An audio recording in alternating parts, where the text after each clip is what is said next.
पावसाळा सुरू झालाय आणि घरात कपडे सुकवायला दोरी लागलीच असेल, बरोबर ना? गॅलरी, ओटा, बेडरूमची खिडकी, कारण बाहेर कपडे वाळत घालायचा काही भरोसा नाही. सकाळी धुतलेले कपडे संध्याकाळी ओलेच असतात आणि मग त्यातून येतो तो कुबट वास. मग प्रश्न पडतो, आता पावसात घालायचं तरी काय? साधा सोपा उपाय सांगते, फक्त हा व्हिडिओ शेवटपर्यंत पहा. पावसात जीन्स, जाड लेगिन, सॅटन किंवा सिल्कचे टॉप हे कपडे टाळावे.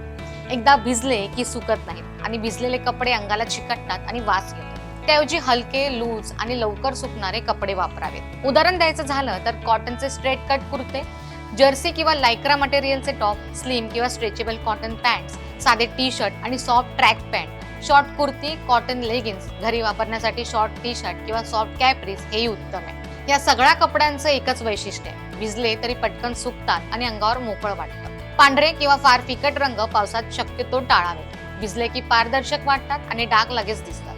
त्यापेक्षा राखाडी, नेव्ही ब्लू, गडद जांभळा, मरून असे गडद रंग वापरावे. ते तर चांगलेही दिसतात आणि डागही लगतात. पावसात जे कपडे उपयोगाचे ठरतात ते वेगळे करून ठेवा, जे पटकन धुवून पटकन सुकतील आणि गरज लागली की लगेच वापरता येतील.